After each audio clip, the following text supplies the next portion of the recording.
Okay, I'm gonna share my presentation with you now, so you could see it on your screen as well.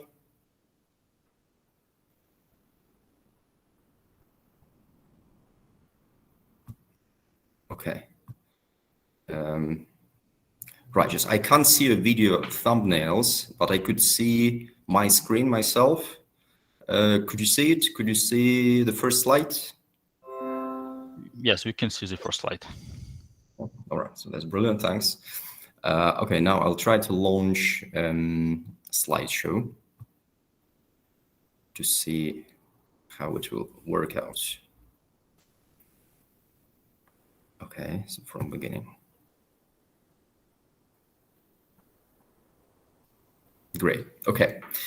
So the topic we're gonna cover tonight is violence, use of force, military conflict, war, something which has been with us for centuries or for millennia, and it's not gonna stop anytime soon, unfortunately. So we're gonna give some, we're gonna look into or look at this subject today. So the goals of this presentation, of this lesson or seminar, are as follows. So by the end of this seminar, I'd like you to be able to understand the differences between realism and liberalism in international relations. And you're going to learn how to apply the lenses of realism and liberalism in international relations when discussing the use of violence in international politics. So this lesson is not going to be purely theoretical, quite opposite. Hopefully it's going to be very practical. So I hope that you learn how to support and back up your opinions and theoretical ideas with specific concrete examples from international politics. Both historical examples and contemporary examples are welcome. And I also try to show myself how you could use these examples. Okay, so the structure of this seminar is as follows. So first of all, I'll give you a brief presentation of what the differences between those two schools are. So then, if you wish, you can ask me questions. After that, I'm gonna show you quotations, statements made by famous politicians, scholars, philosophers.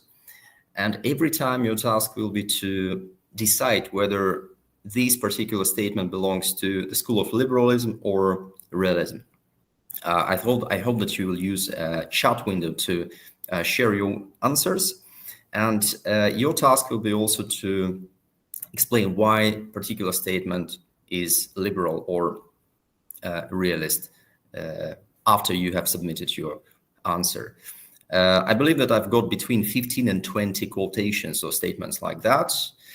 And after doing that, we will open the debate and we'll talk about the use of violence. And I would like to hear your opinions to know whether violence in modern world is limited by anything like, I don't know, international law or nuclear weapons, or perhaps international organizations. It depends what you believe in. Or violence is not limited at all, and the world is an unsafe place. Okay. Do you have any questions for now? Yes, one question. Mm-hmm. About these politicians. Mm-hmm. These politicians, these quotes came from American politicians, or it will be diverse? Variety of politicians and philosophers. We will start from Thucydides, ancient Greece. There will be some quotes from Kant and Hobbes. There will be many quotes from modern politicians like Madeleine Albright, and there will be one quote by Zbigniew Brzezinski. Okay. All right, great. Thanks. Any more questions?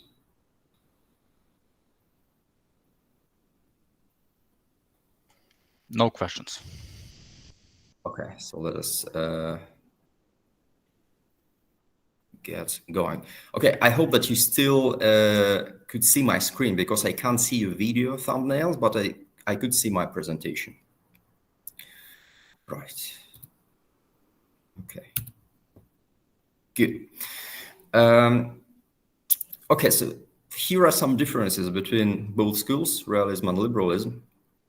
And we will start with some fundamentals. Okay, so by the way, so I don't know, Stepan, do you know how I could see my screen and I could see your videos at the same time, or I can only see one of them? I don't know, to be honest. I think you could see both video and your presentation, but probably try to. Okay. Brilliant. I figured it out. Thanks. I just pressed the other button. Okay. Thanks, Stepan. So I lag behind when it comes to technology. So okay, great, good. Now you could clearly see your video, so you did some thumbnails at the same time. Okay, so the logic of realism is, in the first place, is balance of power. What does it mean? It means that violence in the world is limited by international relations, by states. Other words, states, they balance each other. They make sure that there is no hegemon, that there is no dominating state. And if there is a hegemon, so then weaker states, so they tend to make alliances with other states, just making sure that capabilities of both blocks are essentially the same.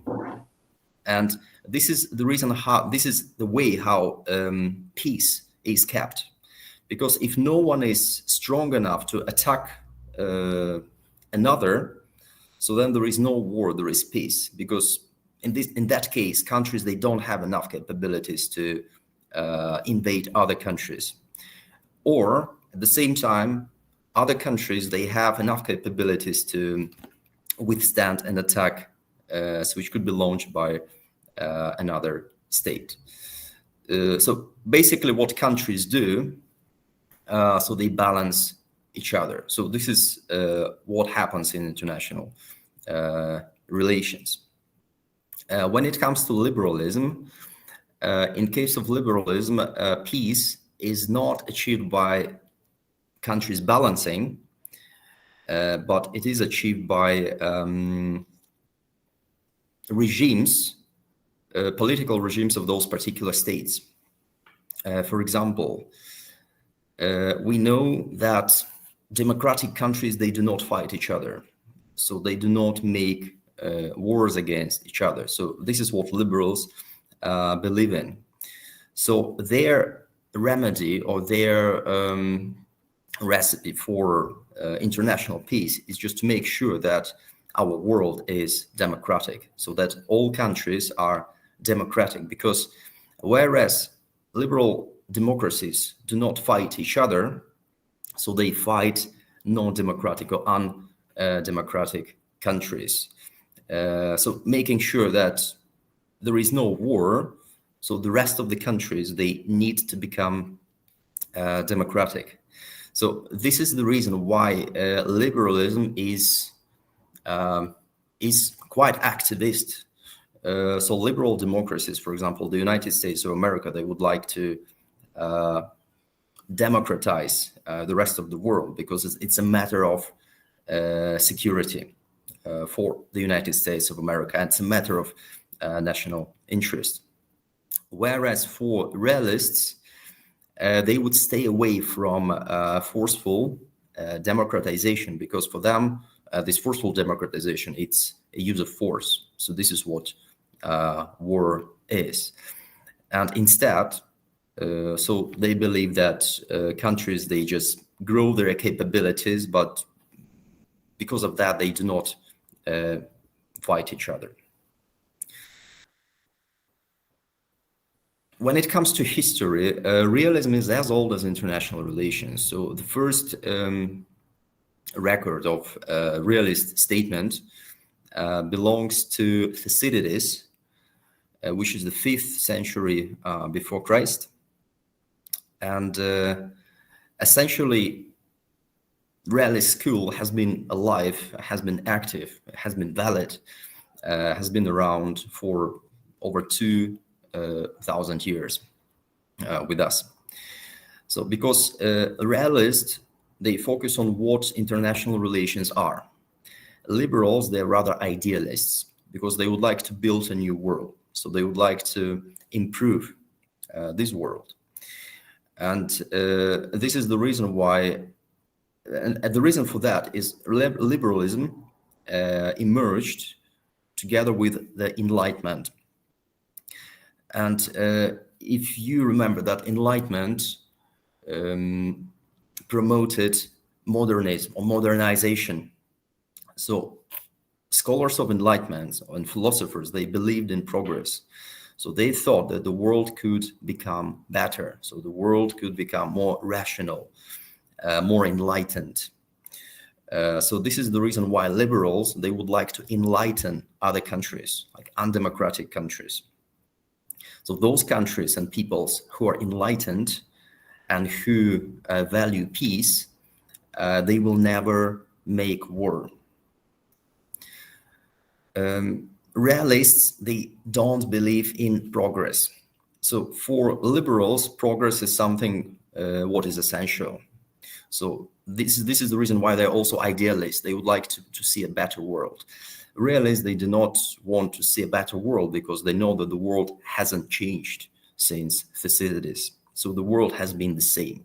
So the world has been violent or has been hostile. The countries, they have been hostile towards each other. They have been balancing each other for centuries or millennia. In the middle of realism, there is a state. State is the main actor. Realists, they don't look at all states exactly the same. So they essentially, they say that basically states are the same, and they do not make any structure in the modern system. So each state does exactly the same. So in other words, there is no need for the states to work together to support one international structure because they're doing the same work. They're trying to survive. And states are rational. So states are rational because they would like to survive. So those states which are more capable, they would like to increase their capabilities and their power. So realists, they tend to highlight or emphasize or look at great powers in the first place. Just even though all states are exactly the same, even though realists believe in sovereignty and that sovereignty shouldn't be violated, so the peace must be kept by this non-violation. So for them, international relations are more relations between great powers. So great powers are, for example, the United States of America, France, United Kingdom, so-called BRICS, those new emerging states like China, Russia, South Africa, India, Brazil, and also some old European powers like Germany, Italy. So basically these countries, they decide what is happening. But according to realists, it's not that they want others to look like other countries to look like these countries. They're just trying to increase their power. When it comes to liberals who believe in progress, so they would like to see other countries catching up with them. For example, American liberals, they would like to see how the Middle East is just getting more democratic, just learning from the West, because they believe in progress, they believe in change. For realists, it's not about any progress. They don't believe in progress. They're quite skeptical. So liberals are optimists.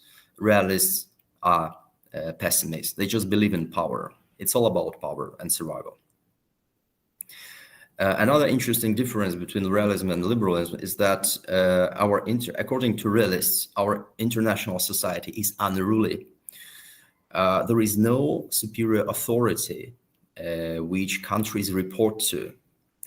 It means that our international community is essentially a self-help environment. Every country helps itself. Any country cannot expect other country or some kind of international organization to help. So this is the reason that each country should build their capabilities, because no one is gonna rescue them in case of war. So the international order is quite violent. So countries balance each other, and war could break out any time. Essentially, war is not the break of relations. War is a type of international relations. So for realists, war is not crisis. It's just as common as diplomacy or any other tool of international relations. For liberals, a war is a disaster. It's collapse. And they believe that our world is not unruly, it's not chaotic, but it is governed by international law and international organizations. So they believe that international order, which was established in the 20th century, limits violence. So we know that war is banned, and it was banned several times in the 20th century. Countries cannot start war. So the only possibility for war is self-defense.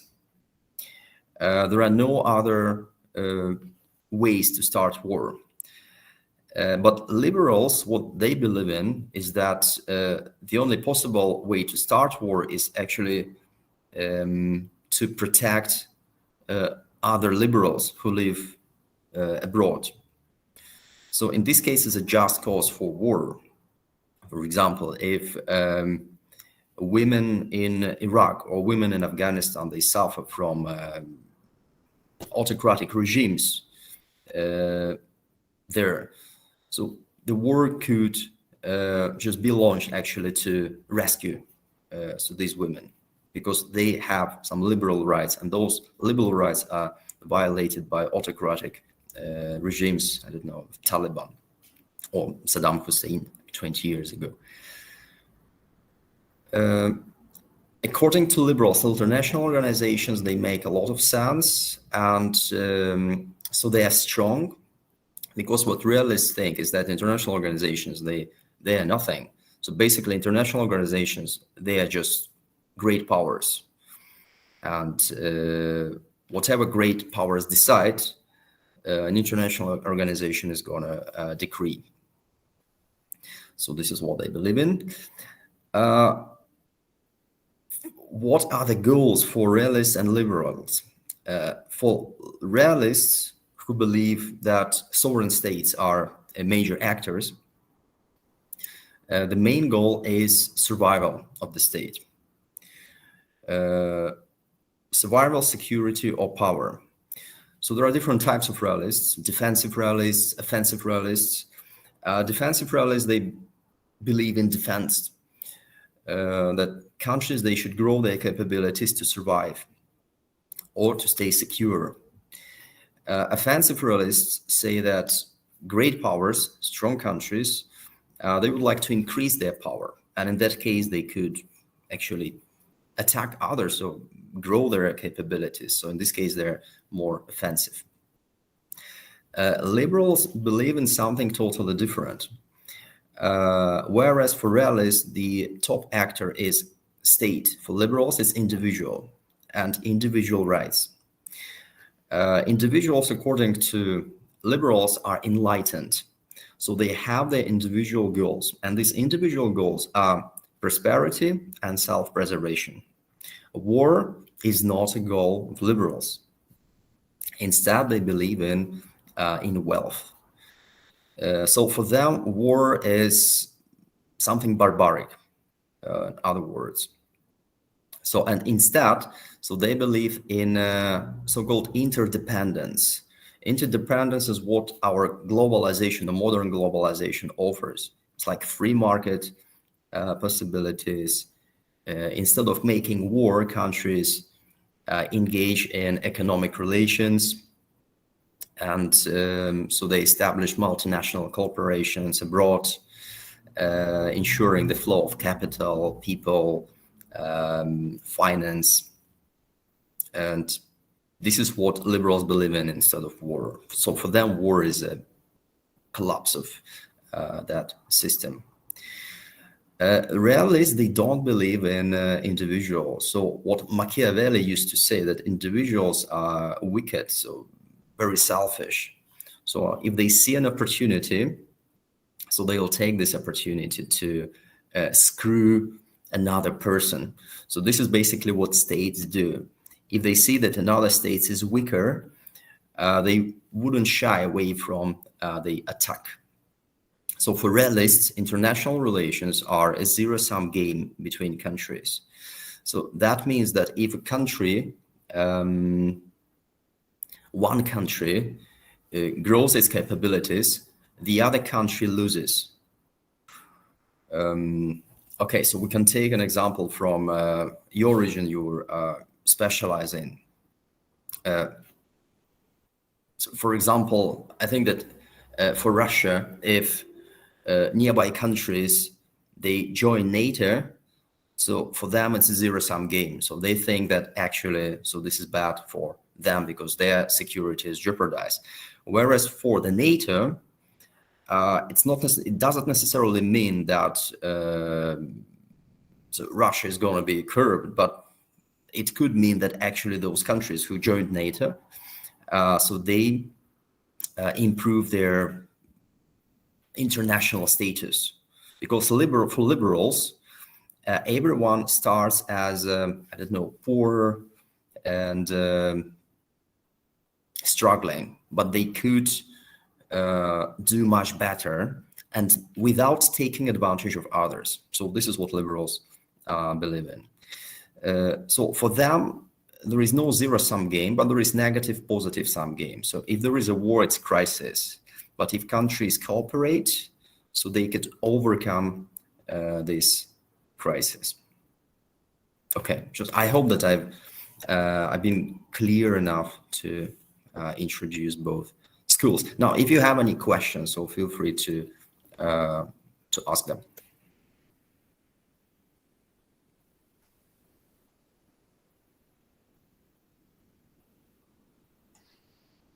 No questions, it seems. So please continue, Andrei. Okay, let's move on. Great. So this time I'm gonna show some quotations, and I'll ask each of you to put one word in the chat window. It's either liberalism or realism. Okay, just now I need to somehow turn the page. Okay.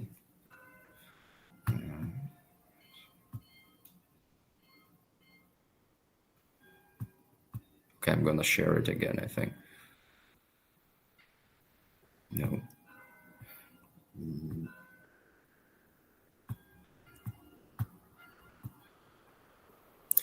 Okay, so could you see a new slide now?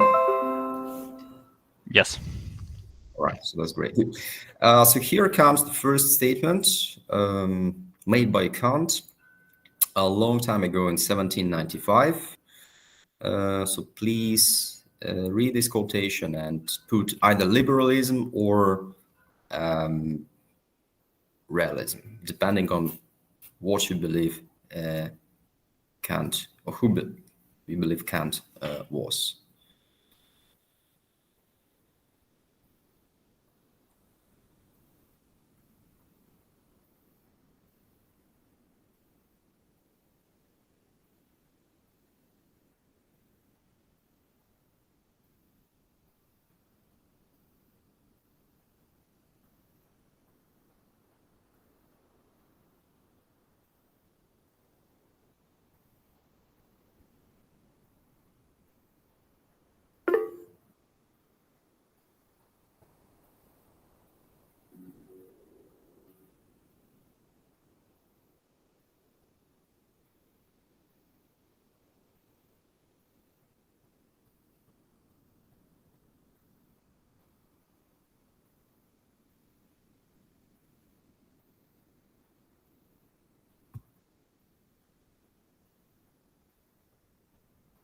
All right, so we've got 4 answers.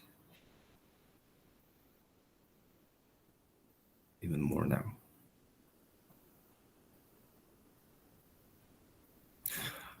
Okay, just most of you believe that Kant was liberal. Just who would like to support his or her statement, his or her opinion, to say why?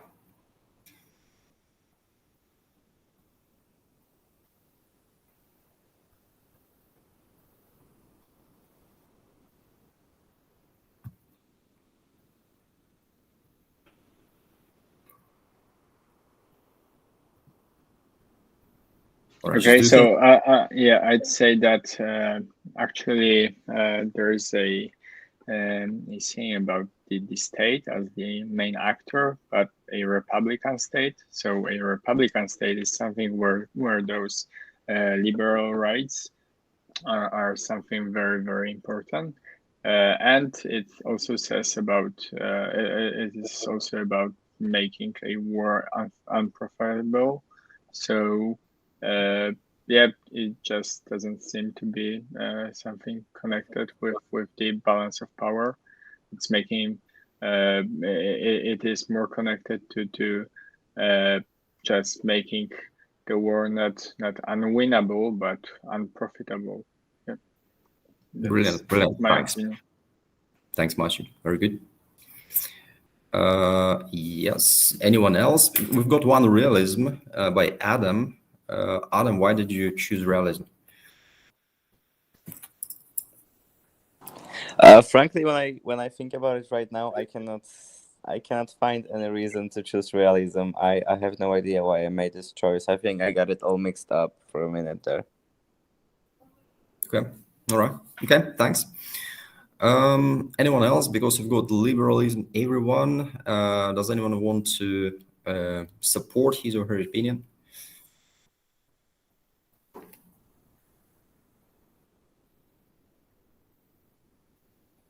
Okay, good. So in this case, yes. So the answer is liberalism, definitely. So Kant created this theory of democratic peace. Actually, he published a book which is called Perpetual Peace because he believed that countries had to become democratic. In his time, Republican, to promote peace. And yeah, so much you are right about unprofitability. So this unprofitability translates into commerce, because liberals, they believe in business, they believe in global economic globalization, profit, wealth, prosperity, because this brings profit. War doesn't bring a profit, according to liberals. Okay, great. Let's move on. And okay, now I need to find my presentation again. Okay, so this time Madeleine Albright.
We've got 2 answers now by Marie and Adam. Okay, Maciej, Alexander.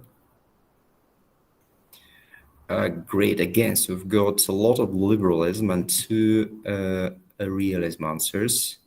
Maria, why do you think Madalena Albright is realist? Well, I wasn't entirely sure about my answer, but taking into account the fact that she was a U.S. secretary, and thinking about how China is going to play China is going to be another partner in the general politics scene, I just thought that it would make sense taking into account the separate states that are going to play an entire, each one of them has a single role, and it just all made sense in my head, and the sort of way that liberalism doesn't really go with it in my idea, so I just went towards realism, but I might be wrong. Okay, brilliant, thanks, fair enough. Adam, what about you? Why realism? Well, I think her approach towards well,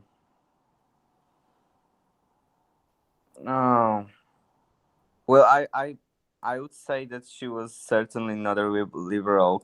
Like looking at her approach to, for example, war, and it just doesn't seem right. But maybe I'm wrong again. Maybe I might be wrong. Okay, thanks, thank you. So what about Zofia? Why did you pick liberalism? I had some problem with choosing that, looking at what type of country China is, but then I decided that liberalism for me, like from the maybe I understand it's like that, is much more connected about keeping peace, not by the sum of power, by political power, but mostly by economical power. So reading about like World Trade Organization and making market as a reason to keep at peace between nations sounds like liberalism for me. Brilliant. Okay, just economic components, interdependence, fantastic. Thanks. What about Andrzej? Yes, could you repeat question? Why did you choose liberalism? Why do you think Madeleine Albright is a liberal? I have one opinion. Because she was a secretary under the Bill Clinton presidency when he was a president of the United States of America. Very good. And why do you think Bill Clinton was liberal, not realist? Oh, this is difficult for me because Bill Clinton is difficult to describe his tenure of being president.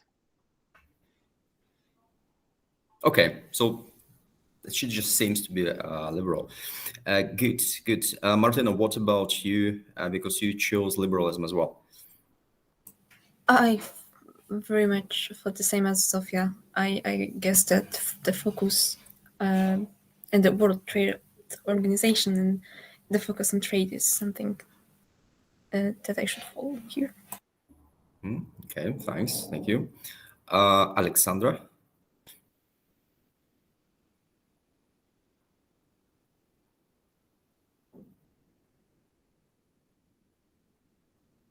I'm not sure if Alexandra is here because I can't see her. It seems that Alexandra has a problem with connection just now. So, all right, good.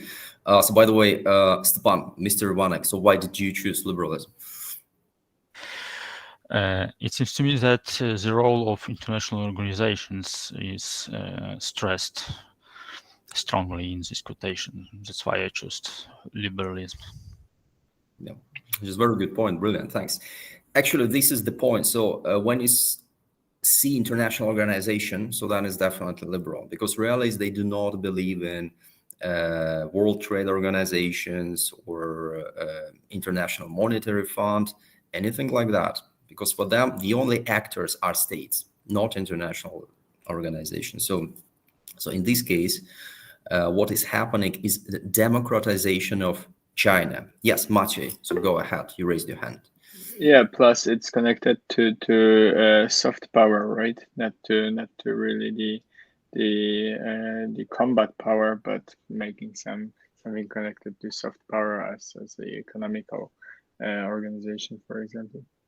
Yep, it's very good. So realists, they do not democratize other states because they're indifferent. They do not care about democracies. So liberals, they think that a political regime, domestic political regime, could inform international politics. So this is the reason why they try to change those domestic regimes globally. Realists think that domestic regime has nothing to do with foreign politics. So a country could be liberal, but it could be violent at the same time. Or a country could be undemocratic, but it could be peaceful. So for realists, domestic political regime has nothing to do with foreign policy, international relations. So they don't believe in democratization. So liberals, they do believe in democratization, and China is regarded as an undemocratic state and it's a dangerous or potentially dangerous state for Western liberal democracies. Here. Okay, so thank you. All right, so the next one is again Kant, Immanuel Kant.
We've got no answers yet. Okay, Alexander is back, so that's great.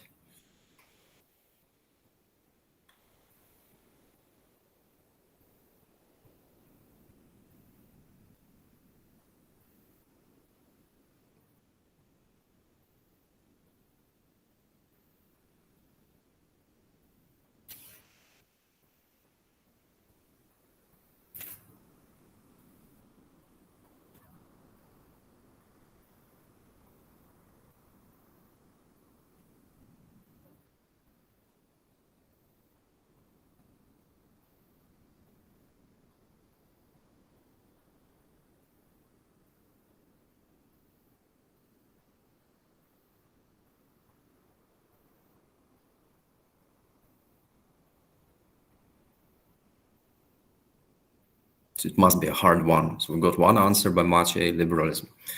So what do others think?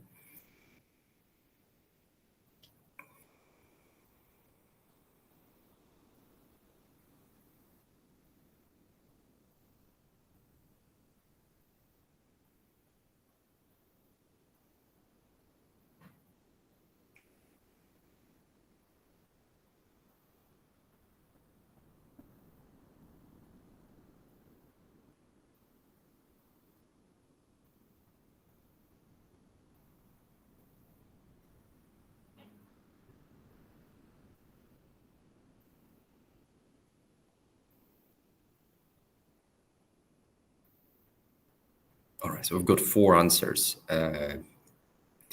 Maciej, why do you think it's liberalism?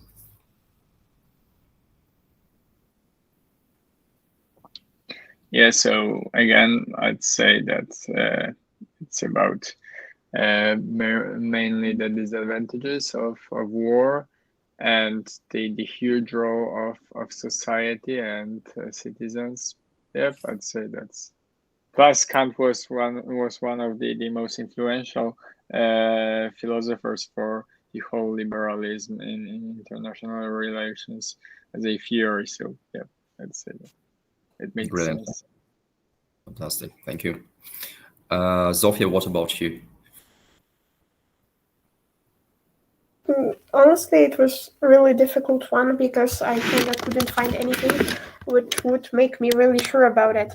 But I was thinking that the last sentence, like decreeing, for themselves as all the calamities of war, kind of made me sure that it's much more connected with how liberalism treats the societies than realism. It's very good. Yeah. Thanks. Okay, great. Yeah, so we've got individuals, we've got citizens here, and not states.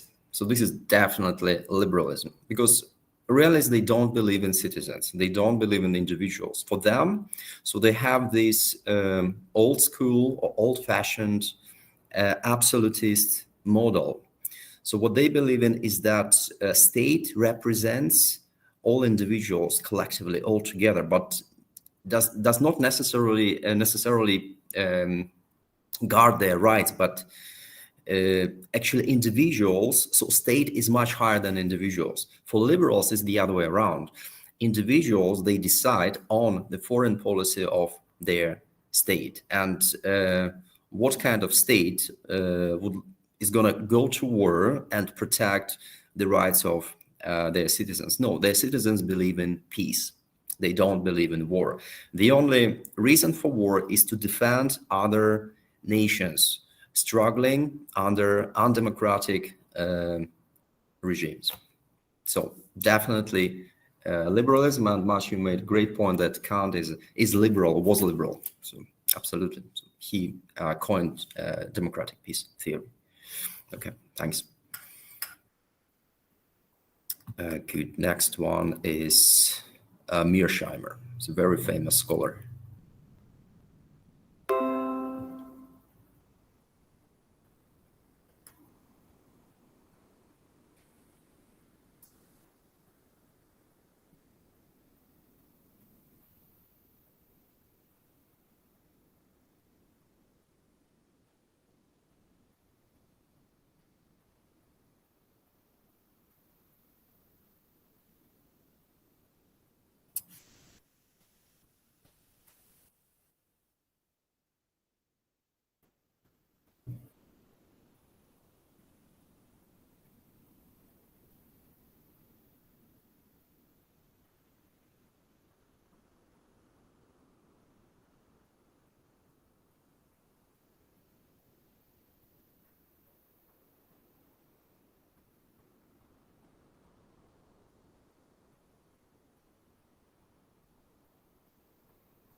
Okay, so we've got two answers, and both are realism. There is one liberalism, and we've got realism, everyone.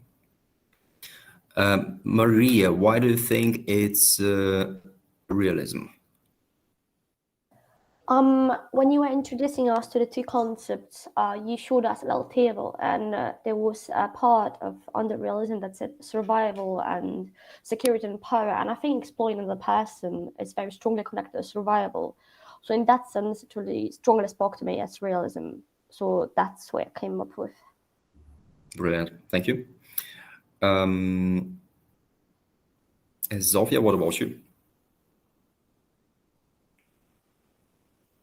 Yes, I got really confused in a moment, and honestly, I'm still confused because, again, like the last sentence made me, when I started reading it, it sounded like realism when it's more about, it's not about cooperation, but it's more about who is stronger and who is like better in surviving. But the last sentence, which leaves them both worse off than if they had made a deal, sounds like liberal appreciation for cooperation.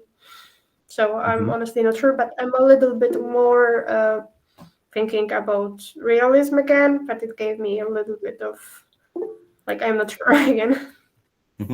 Okay, thank you so much. Very good. Marcy?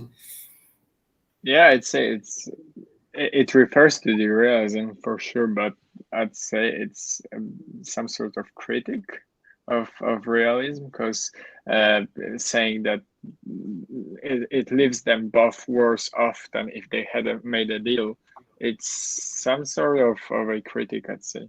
Yeah. Yes. Okay, it's very good.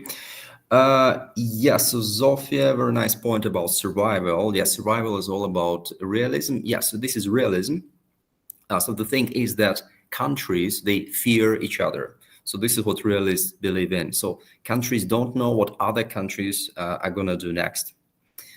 They fear each other, they do not trust each other, and neither do those prisoners, because those prisoners, they're going to screw each other or take advantage of each other. Remember that Machiavelli said that people were wicked, just not good. They're selfish. So they never squander an opportunity to screw others. So this is what happens when states relate to each other. So they're looking for opportunities. It's a zero-sum game, just to outdo another state. And actually making a deal could be also realist, because realists, they believe in diplomacy. Liberals, it's a little bit different. For liberals, you're either democracy or not. For realists, countries could make deals. Actually, diplomacy perhaps is even more useful than for realists. So this deal, it could be also realist as well. Thanks. All right, just again, so probably we will skip Kant, because you already know everything about Kant. So actually, Kant believed in republicanism, because these days liberals, they believe in liberal democracies, electoral competition. So, but back then in the 18th century, 19th century, it was all about republics as opposed to monarchies. So all republics, they were considered democracies. These days, not necessarily, because some republics, they could be republics, but they're not necessarily democratic, because they don't provide free electoral competition. Right, so let us move on. And okay, Thomas Hobbes.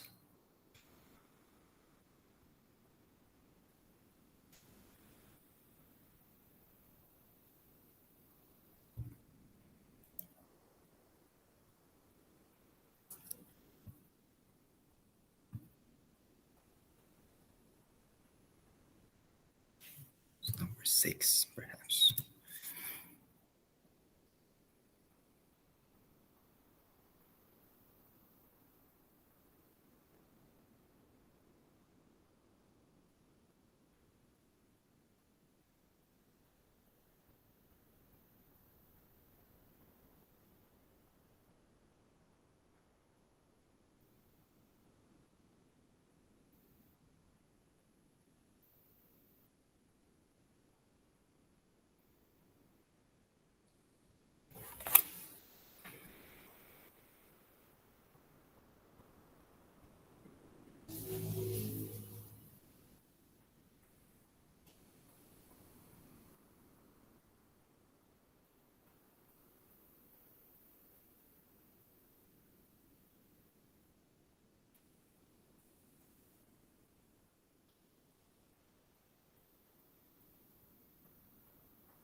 Does anyone would like to contribute?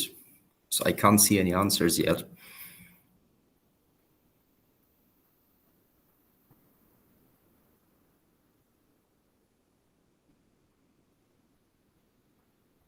Okay, great. Martina, why do you think it's realism?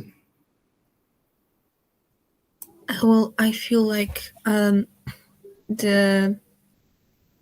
mean, I might be wrong, but I vaguely remember that Hobbes said something about our freedom colliding with other people's freedom. So we need a state to guide everyone. But I might be wrong, so I'm not sure about that. Okay, so that's fine. Great, thanks. Zofia, what do you think? I think that the man about which is that quote about is not like individuals, but it's more about states, and it's more about that's why I think it's more connected with realism, because it's again about survival and some power more than individuals cooperating together. So this is a great point. Fantastic. Thank you so much. Yes, it's definitely realism. And remember that for realists, our international society is lawless. There is no superior authority to govern us. So in this society, when no one is going to be punished by a supreme authority, countries, they just make wars or they fight each other. So this is what it is. No one is going to settle any disputes between countries. Okay, thanks.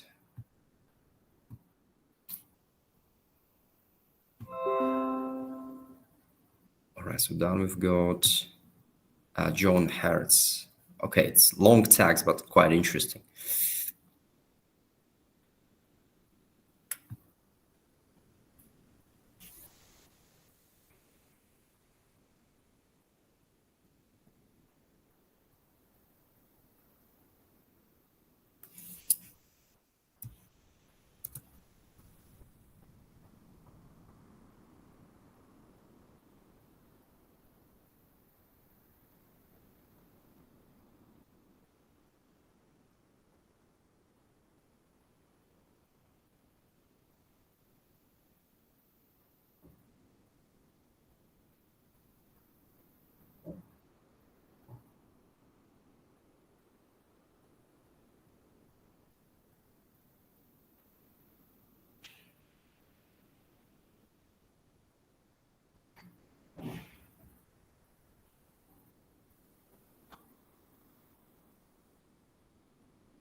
Okay, so do you have any ideas?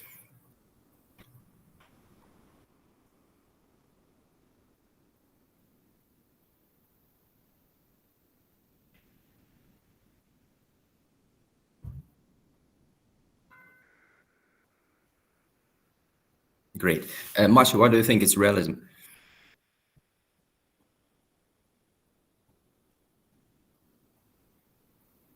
Yeah, so it's again refers to like, let's say, trying to escape from the power of the other, and feeling insecure. Plus the beginning of the first sentence says states living in the lawless society. It refers directly to the definition of political realism.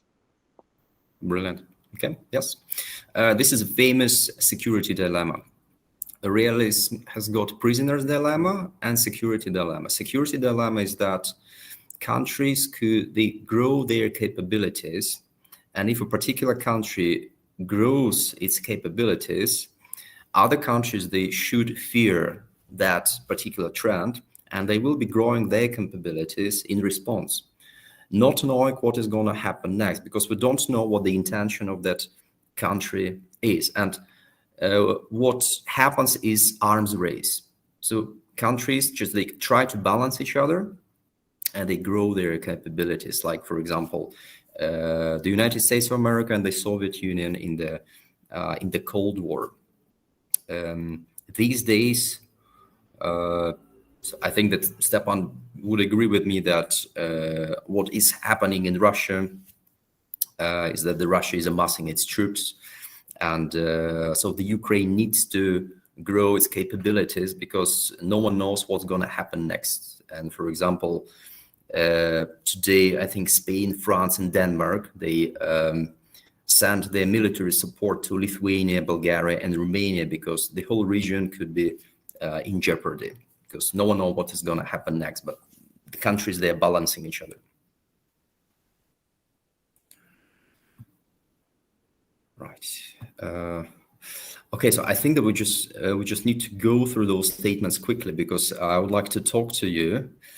So here is a statement about Niccolo Machiavelli, and you could have a quick look.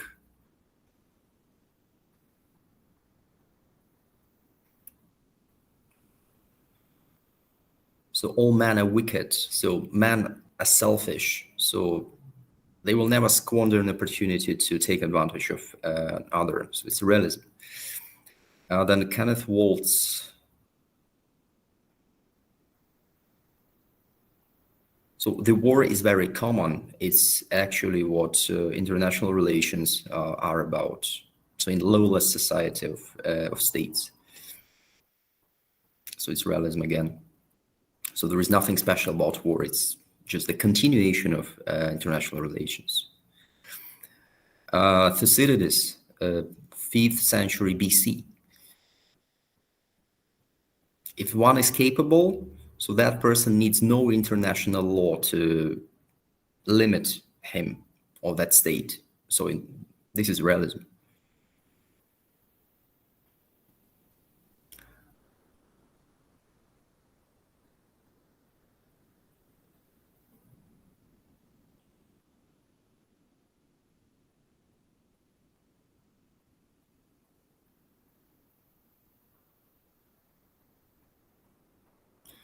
So this is a very interesting statement, is that actually countries, they balance each other to make sure there is no hegemon, because if there is hegemon, there is a danger of war. The hegemon is going to dominate militarily the international system. So as countries balance each other, so there is no chance that one of them is going to start war. So this is realism.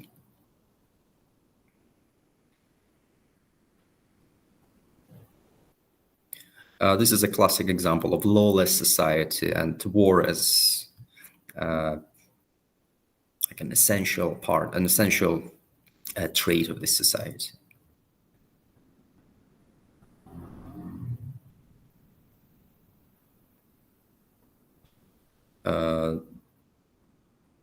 This is a motto of liberalism. No war. The only possibility to start war is actually to protect peace in other countries, to defend liberals or liberal rights of individuals living abroad.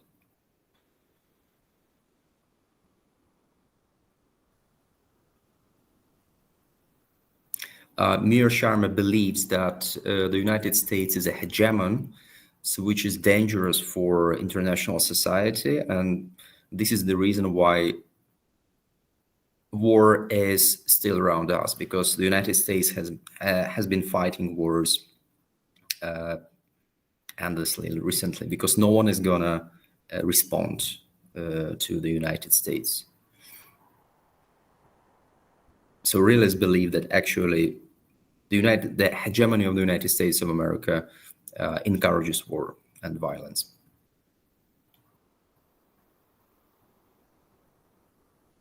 It's another classic example. A domestic political system has nothing to do with foreign policy of a particular state.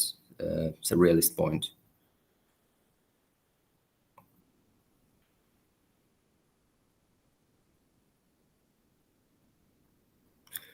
Doyle believed that by democratizing others, the world is going to be more peaceful.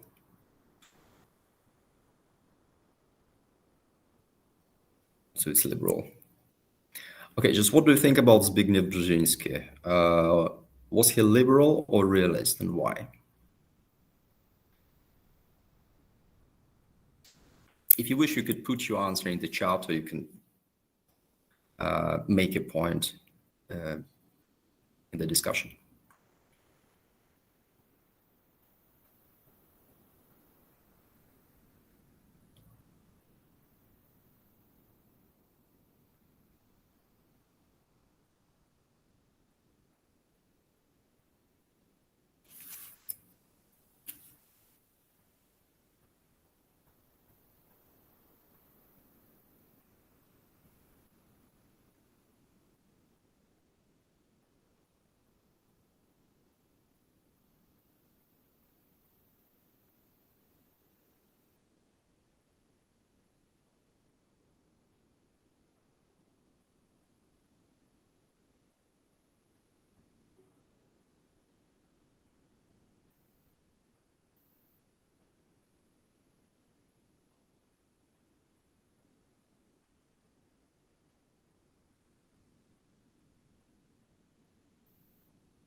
Maciej, why do you believe that Zbigniew Brzezinski was a realist?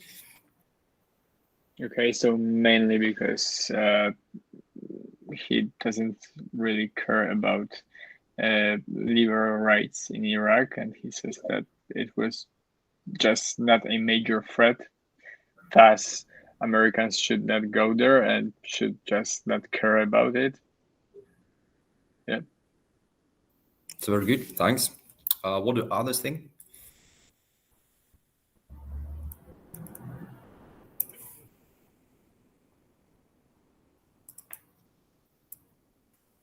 Andrzej?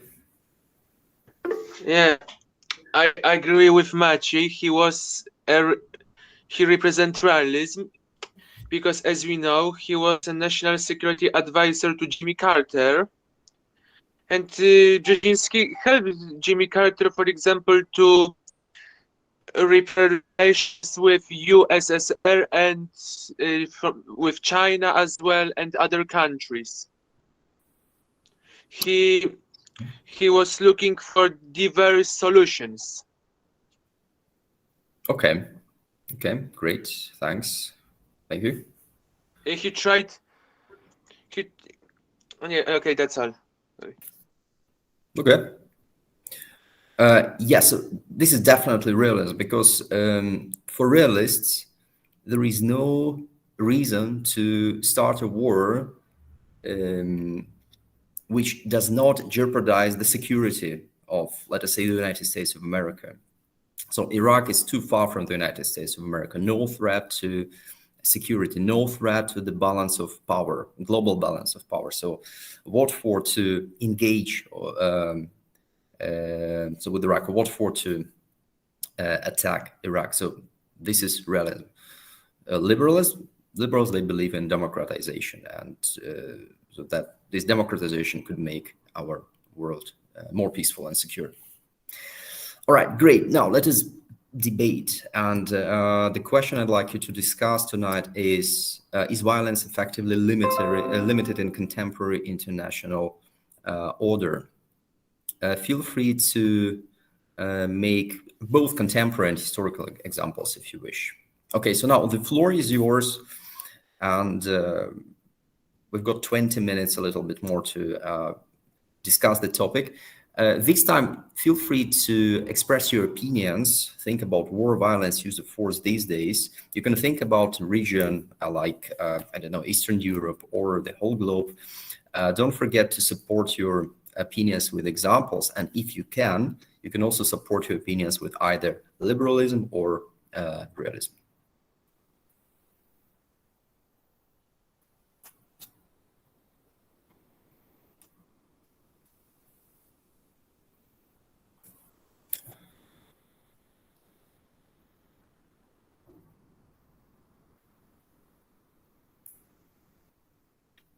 Okay, anyone would like to start?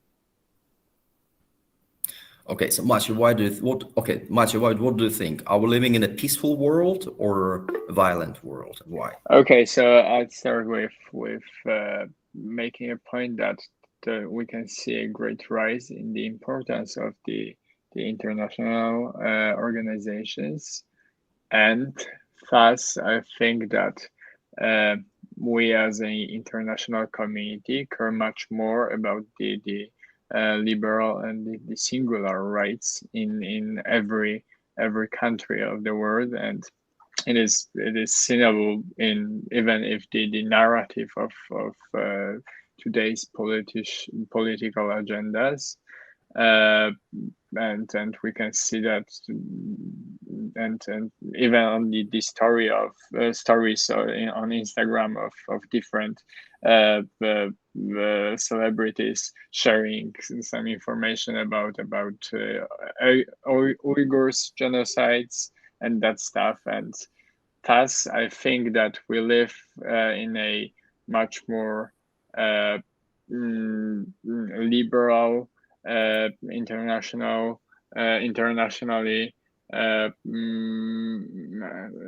in much liberal world in case of international relations. but I think that we can see also a great crisis of those liberal views. For example, in Ukraine, right? It's very a current topic, and we can see that diplomacy doesn't work on some members of the international community, and we can see that there are countries that just don't care at all about international opinion on human rights and so on. And you can see that when people only care about profits and the economy, then the human rights are in the second place. Okay, great, thanks. I think that you raised a very important topic, which is human rights.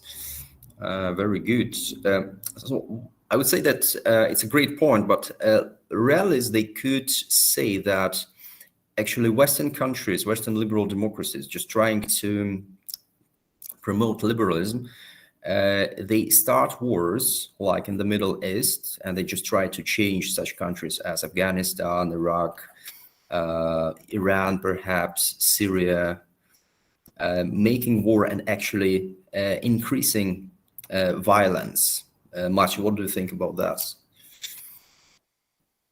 Yeah, probably I'd be the last person to say that the U.S.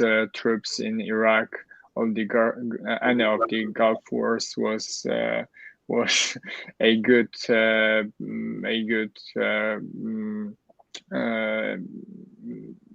trying to solve the problem there.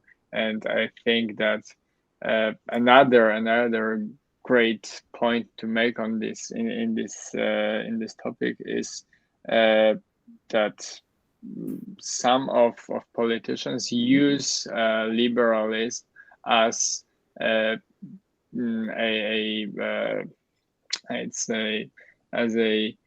just an argument. Yeah, exactly. So they do not have clear intentions in sending troops, for example, to Iraq, right? The official says that it is because of human rights, and actually it is more about business and making profit of gas and so on. So, yeah. Okay, so it's a great point also. Yeah, so, thanks. Yeah, so very good. Actually, there are some other reasons for the US to engage in the Middle East, like perhaps oil or support of Israel, because Israel is a US ally in the Middle East. So very good. There are different reasons. Okay, so thank you so much. Great, Maciej. Maria, what do you think? I would say that the biggest problem is that violence can effectively help to achieve certain goals, as was mentioned earlier, for example, oil, or in some countries even water, because nowadays, due to global warming, it might be harder to get essentials to survive. So the most important problem of violence is the fact that it is still used, and it will be used till the end of the world, because it's such a big and crucial part of just human being in general, that it's just very hard to eliminate it. And limiting is a great option, but I'm not sure if we as a whole are ready to do it so, because we depend on it so much. Thanks. I think that you're talking about nature of people who are quite violent themselves, and no rules are going to stop them actually to foster this violence further. Okay, thanks. Andrzej? Yes. So what do you think? Are we living in a peaceful world compared to, I don't know, the beginning of the 20th century? Or the war is still lurking around? Oh, for me, it's difficult because the world is changing was very challenging, and honestly, I cannot describe what is more comfortable to decide, what is more optional. Okay, so that's fine. Adam, what do you think?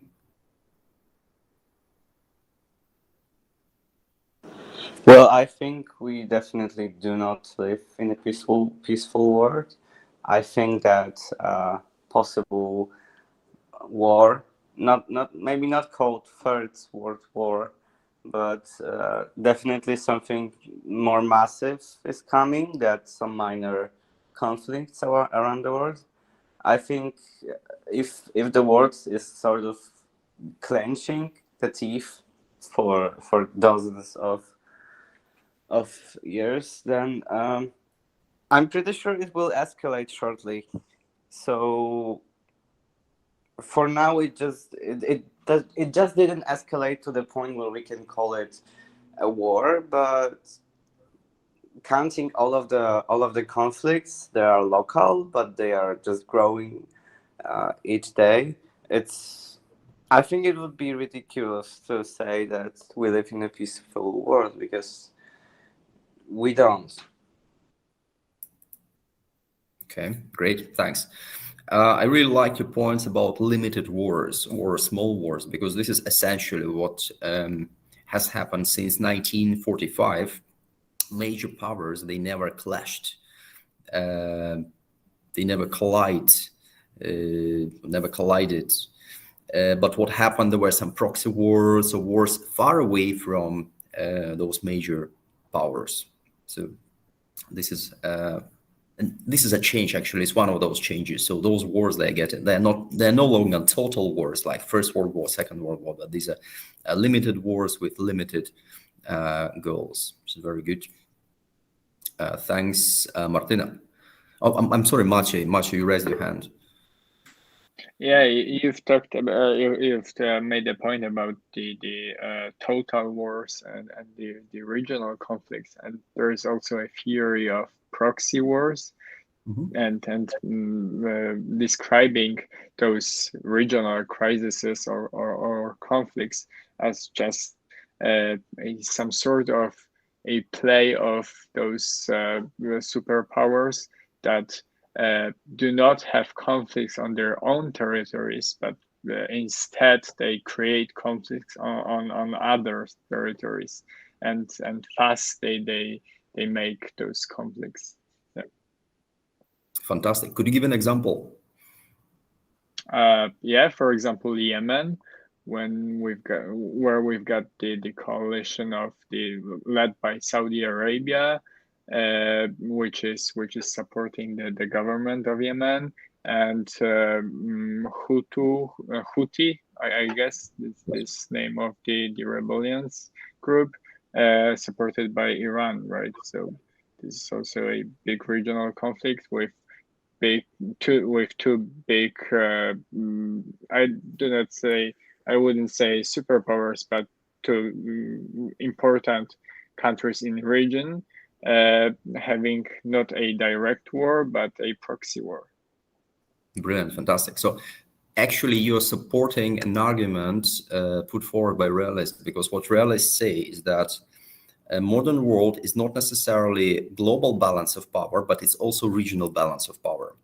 And through proxy wars, regional proxy wars, such countries as Iran and Saudi Arabia, they actually balance each other regionally, just deciding who is stronger or trying to contain each other regionally. So this is a great point. Thank you much. Yeah, I'd say that today the situation is just too current, or it is happening too fast, and we cannot really say whether we live in a more liberalistic world or realistic world. And I would recall the Chinese saying that the French Revolution was happened too early to say whether it was good or bad. There was too little time to make some points on it. So I just I'd sit on the fence and yeah. No, it's okay. It's good. Great. Thanks. Maria? Yes. So what do you think about modern world? Is it more peaceful than it used to be in the past or not, and why? I mean, it is, in terms of any conflict that includes sort of physical fight, it is more peaceful. But I think we have to remember that in certain parts of the world, there are still ongoing conflicts that even though the situation that we have right now on the Ukrainian-Russian border, that no one really knows what's going to escalate, or the Belarusian troops that have just been sent to Kazakhstan, which means that we still live in a times of conflict, but they're not as violent and as brutal as they used to be. Yeah, so this is a very interesting point that actually regionally in our region, the security just, I think, is being jeopardized every day, and it's not clear what's going to happen next. Okay. It's very nice, which is a very good point. Thanks. Okay. Anyone else?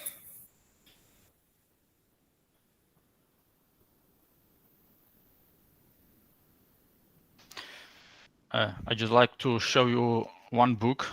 It is Homo Deus, The Brief History of Tomorrow, written by Israeli author, historian and philosopher Yuval Noah Harari. His answer on this question is yes. So we are living in peaceful world, and wars disappeared from the world somewhere, according to Harari, somewhere after Second World War. So according to this author, we are living in a peaceful world, and I remember that very interesting figures were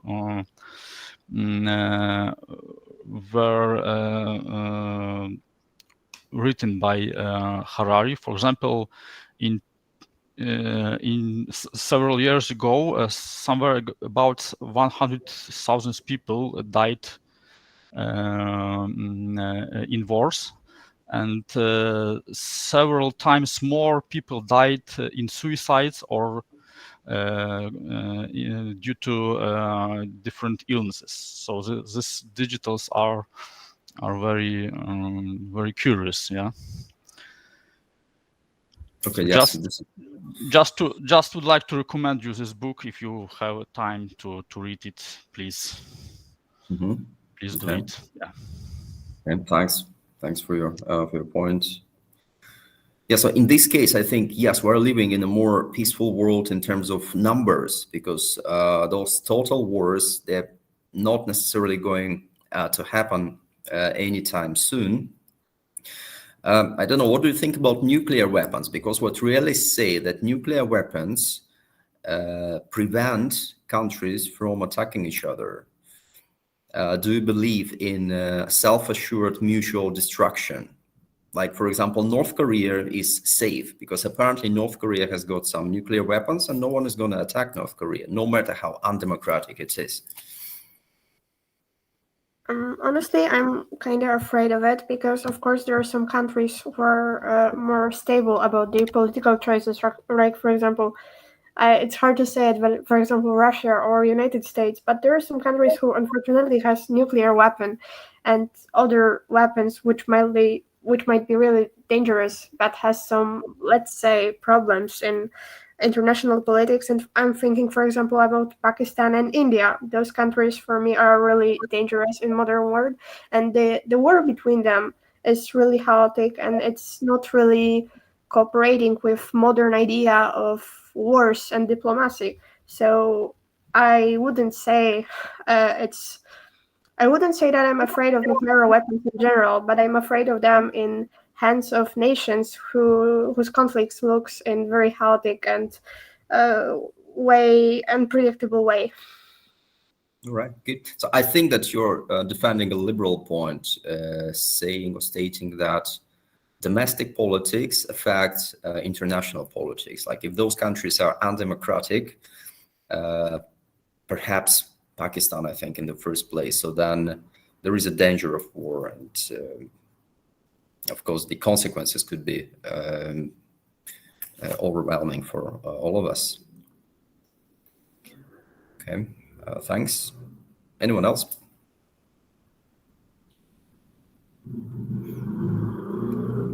Yes, Maciej. Yeah, so just referring to what Stepan said, I would recommend that book, which is made by Grzegorz Wukołotko, who was at time deputy prime minister, I guess, in Poland, and he recently made a very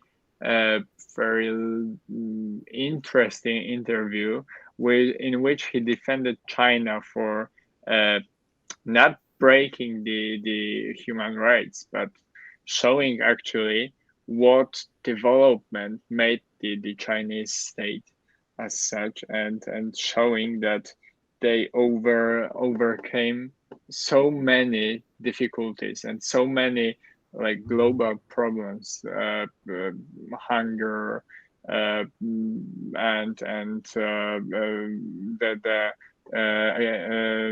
the expected lifetime and so on, that actually we are living in much a better place than even 30 years ago, and thus we're living in a liberal world, which has some of the realism elements in regions, right? Right, so we've got like some regional powers that balances themselves in the regions, but in the case of the whole world as such, he calls it a liberal place. Yeah. Okay, thanks. Thank you so much for your point. Great. So I think that we need to finish tonight. Thank you so much for your debate. I hope that you raised awareness of liberalism and realism. So I'm sure that you could use this knowledge further on as you study and perhaps later. Do you have any questions? No. Okay. Probably yeah, I so- have one, Yes. if I could. Getting back to this political tension between Russia and Ukraine, probably it is not only political tension between two states or between Russia and so-called West, but probably it's also tension between liberalism and realism as different points of view on politics. What do you think? Could we interpret these tensions in light of liberalism and realism? Of course, realism as a point of view of Russia and liberalism as a point of view of West and Ukraine. Okay. This question is for you. For me. Okay, great. Yeah. Yeah, I think that there is a clear realist point here, and it's about security, survival, just on both sides. When it comes to liberalism, so what we know, so what realists actually say, that liberals would like to see Ukraine democratic and Western or pro-Western countries, pro-Western country.